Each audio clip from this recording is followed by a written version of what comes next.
Europe 1. Et on retrouve Jean-Marc Morandini en direct de TF1. Effectivement, en direct des studios de TF1, des studios du journal, où se fait le 13h et le 20h. Jean-Pierre Pernaut est en direct avec nous. Bonjour Jean-Pierre. Bonjour. C'est le même studio à part le décor depuis 25 ans? Non, parce qu'avant j'étais Cognac-Jet, on a commencé à Cognac-Jet, j'ai vécu toute l'histoire de la télé depuis qu'elle était en noir et blanc en 4/3 et maintenant elle est en 16/9 en HD dans les studios de Boulogne-Billancourt. On a l'un des studios les plus modernes d'Europe avec une régie qui est formidable et on est ravis de vous accueillir et moi je suis ravi que vous m'invitiez dans votre émission. Bah oui, c'est ça, c'est un bel échange. 25 ans à présenter le journal de 13h. Est-ce qu'on a encore le stress quand on rentre dans ce studio? Oui, on a le stress toute la matinée parce qu'une émission de télé, vous le savez très bien, ou de radio, c'est la même chose.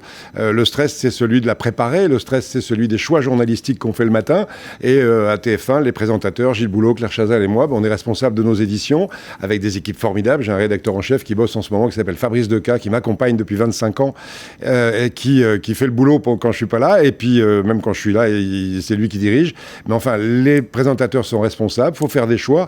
Et il y a toujours la trouille de se tromper dans ses choix du matin, donc c'est jamais tout ne baigne pas dans l'huile. Tous les jours on se remet en cause et mon objectif c'est de préparer le journal de 13h aujourd'hui, puis après on verra celui de demain. Vous avez fait hier soir 6 900 000 téléspectateurs, 46,6% de part de marché. Aujourd'hui vous êtes un peu un ovni dans le monde de la télévision parce qu'avec les multiples chaînes de la TNT qui se sont développées, quand on arrive à faire 25% en général on est content. Vous faites 46%, c'est quoi? C'est la force de l'habitude, la régularité?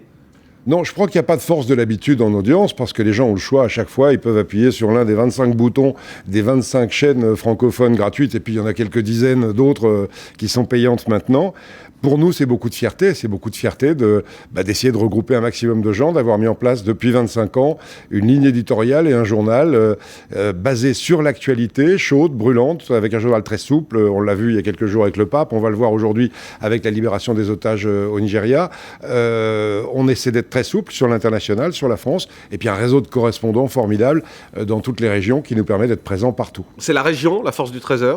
Oui, c'est l'image qu'on a voulu se donner au départ d'un journal national, Paris étant l'une des régions françaises, mais pas la seule.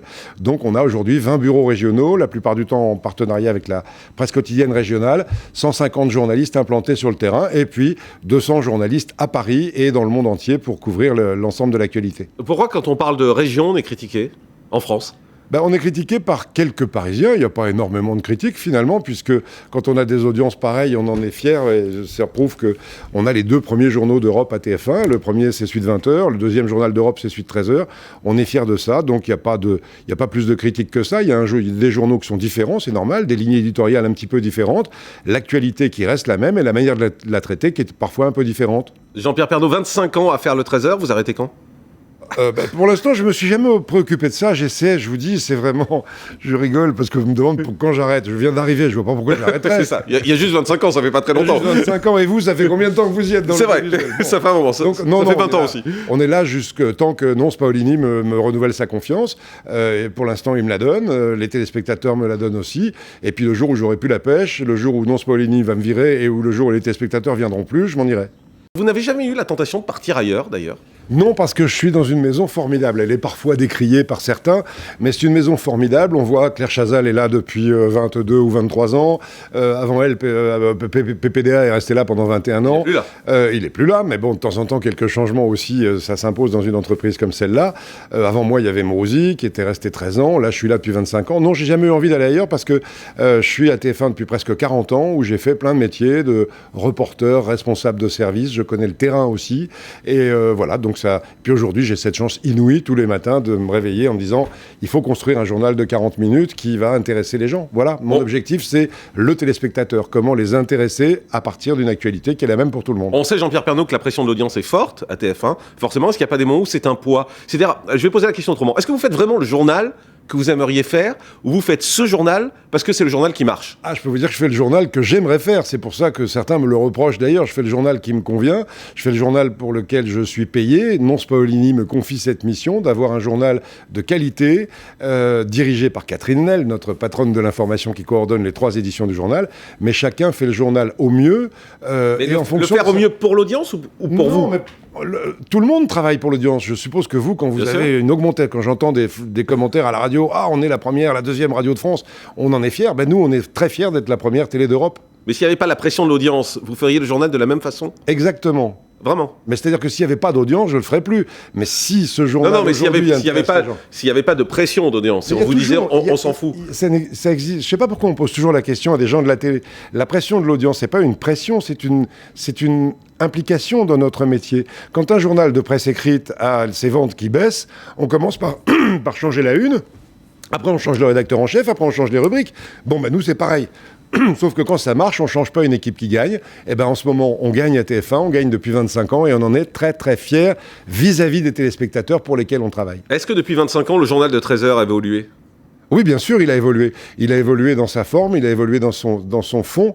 Le contenu du journal dépend de l'évolution de la société. C'est pas moi qui décrète qu'on va faire telle ou telle chose. Si la préoccupation numéro 1 des Français, c'est le pouvoir d'achat, ce sera la une du 13h. Ça l'a été dès les années 2003-2004. C'est devenu un problème politique abordé par d'autres médias 3 ou 4 ans plus tard, en 2007. Aujourd'hui, on le sait depuis longtemps, depuis 2-3 ans, que la préoccupation numéro 1, c'est le chômage. Et on le sait grâce à nos correspondants, grâce à la présence sur le terrain. On connaît les difficultés dans les régions. Et puis de temps en temps, ce qui est décrié, je reviens aux critiques parce que je sens que vous piaffez d'impatience. Vous en parlez d'ailleurs souvent quand je ne suis pas dans l'émission. Les critiques, elles s'appliquent sur la partie de la magazine du journal à la fin, qui est consacrée au patrimoine, aux traditions, aux cultures des régions. Et là, on est très fiers de montrer ça. On est les seuls à le faire. On n'a plus d'invités dans le journal 13h, sauf exception quand il y a des Français champions du monde de ski, de judo ou des invités majeurs dans l'actualité sportive notamment. Mais la fin, ce sont des belles images. C'est la beauté de ce pays. Et c'est ça qui fait l'une des forces de cette édition de 13h, c'est de savoir montrer qu'il y a des gens positifs en France et puis qu'il y a des artisans extraordinaires. Au Japon, ils appellent ça leur trésor vivant. Nous, on en a des trésors. Je les mets en valeur depuis 25 ans. On continue. Et avec Fabrice Decas et Marie-Jo Plançon, qui m'accompagnent depuis 20 ans, on est très fiers de ça. Il y a 2 jours, je crois, le petit journal de Canal+, s'est un peu moqué de vous quand vous disiez il y a une partie actu, etc. Et ils ont pris le début du journal qui était consacré à la météo et aux températures avec un reportage. Je ne sais pas si vous avez vu ça dans le petit journal. Alors, en disant, voilà, c'est ça en gros l'information. Selon Jean-Pierre Pernaut, il dit il y a une partie info, mais ça s'ouvre sur la météo. Il y a davantage de gens qui regardent le 13h que le petit journal. Je suis désolé, je n'ai pas regardé le petit journal. Le 13h commence par la météo quand il n'y a rien de dramatique ni de très fort dans l'actualité. Mais je suis très fier pendant 25 ans d'avoir traité par des éditions spéciales et d'avoir été à chaque fois le premier les grands événements qui ont marqué l'histoire de ce monde pendant 25 ans. Les petites histoires de politicaillerie, etc. C'est vrai que j'en parle pas dans le 13h. Et quand on commence par la météo, c'est qu'il n'y a rien de dramatique. Et les gens qui regardent régulièrement le journal le savent. Et la météo, c'est important. C'est la première émission en direct sur TF1. Et quand on ouvre les volets, qu'est-ce qu'on fait? On regarde le temps qu'il fait, sauf quand on a une préoccupation majeure. Alors justement, à propos de politique, il y en a très peu de politique politicienne, en tout cas, dans votre journal. C'est parce que vous pensez que ça n'intéresse pas les Français ? Oui, c'est un choix éditorial de ne pas traiter l'actualité politique quotidienne, les petites bagarres, les batailles. On traite l'essentiel. On est très en pointe aussi avec le service politique de TF1 dans toutes les campagnes électorales. J'ai fait 4 élections présidentielles, j'ai eu 4 présidents de la République, une quinzaine de gouvernements. Donc l'actualité importante, on la traite. Les petites bagarres au sein des partis, j'essaie de ne pas polluer le journal avec ces infos qui n'intéressent personne. Ça n'intéresse personne. Pourtant, le 20h en fait beaucoup. Oui, mais peut-être que ça intéresse le public à cette heure-là. C'est ça qu'il faut pas... La télé, aujourd'hui, ça n'est plus ce que c'était il y a 30 ans, la voix de son maître, avec le même journal à 13h, à 20h sur toutes les chaînes. Bon, à l'époque, il n'y en avait pas beaucoup, mais c'était la même chose. Aujourd'hui, c'est comme dans la presse écrite. Il y a un journal à 13h qui s'adresse à un public, que les gens choisissent de venir voir. Je suis heureux qu'ils sont entre 6 et 7 millions, presque 7 millions hier, à choisir de regarder TF1 parce que c'est ce que leur propose la rédaction de TF1, nos correspondants, qui leur plaît le mieux. Sinon, ils iraient voir ailleurs. Il y a tout sur la politique. Il y a des chaînes d'infos continues.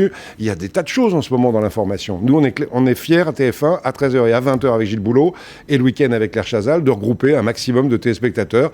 Ça semble que ça plaît au public, ça les intéresse. Je préfère parler du chômage, je préfère parler du pouvoir d'achat, je préfère parler de ce qui concerne les gens, aujourd'hui de la viande de bœuf pour celle du cheval, ou l'inverse, que de parler de petits problèmes politiques qui n'intéressent que les partis politiques et leurs cousins et leurs cousines, quoi. Depuis la rentrée, les infos de TF1 se portent bien, très bien, que ce soit à 13h, que ce soit à 20h. 25 ans. Hein. Ouais, il y a eu quelques baisses, en particulier aux 20h, avec Laurence Ferrari, il y a pendant quelques mois, mais là... Elle était quand même le premier journal d'Europe. Tout à fait, mais en baisse. Oui. La TF1 à retrouver de sa superbe, avec Gilles Boulot en particulier, à 20h. Est-ce que ça veut dire que vous ne vous sentiriez pas l'âme de faire le 20h? Parce que ça correspond moins à vos sentiments, parce qu'il y a plus de politicaillerie, comme vous l'avez dit, parce qu'il y a plus de Il sujets n'y a pas de politicaillerie dans le 20h. qui vous intéressent moins. Il n'y a pas de politicaillerie dans le 20h. Ils font aussi l'essentiel. Il y en a davantage. Il y a un peu plus d'institutionnel, disons. À 13h, j'essaie toujours d'avoir des reportages de terrain pour traduire une info institutionnelle en vrai vue par les Français. C'est ça qui fait l'originalité éditoriale de 13h. C'est le reportage concret. Mais aller ailleurs, non, pourquoi ? J'ai presque autant d'audience qu'au 20h. Ce n'est pas ma question.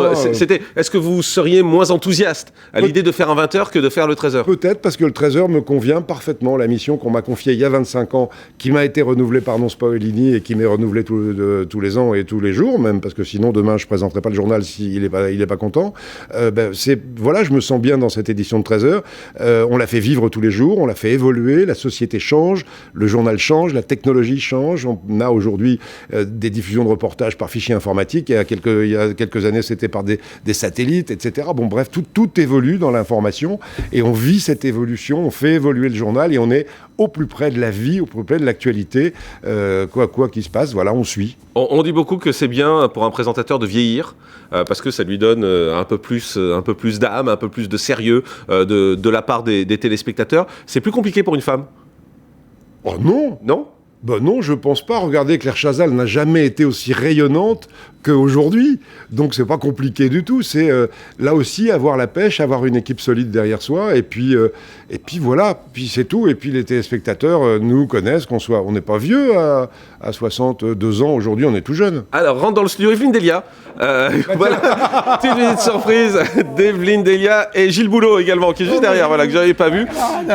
Qui nous rejoignent en direct. Bonjour à tous les deux. Bonjour à vous. Merci d'être là. Visite surprise pour Jean-Pierre Pernaut pour ses 25 ans de journal de 13h. Honneur aux dames. Evelyne, c'est comment de travailler avec Jean-Pierre? Oh, c'est génial, c'est tous les matins, c'est beaucoup de complicité en fait, c'est beaucoup d'authenticité aussi. Bon, il parlait de la météo tout à l'heure, et c'est vrai que son journal, ça correspond vraiment à... Jean-Pierre, c'est un terrien, c'est un authentique, et la façon dont on travaille avec lui, c'est exactement la même chose, c'est-à-dire que c'est du vrai, et c'est... Jean-Pierre, il est dans la vie comme il est à l'antenne. Mais on a parfois l'impression que c'est vous la plus importante dans la rédaction aux yeux de Jean-Pierre Pernaut, non? Parce que c'est la météo, parce que c'est le temps, parce que c'est le quotidien et c'est ce qu'il aime. Oui, tout à fait. Bah, c'est ça, parce que qu'est-ce qui gère la vie des gens finalement? C'est la météo. Qu'est-ce qui fait que tout à coup la France est bloquée? C'est une tempête de neige. Qu'est-ce qui fait que on peut planter ses choux? C'est parce que c'est l'époque où la météo le propose. Et c'est la météo, c'est la vie.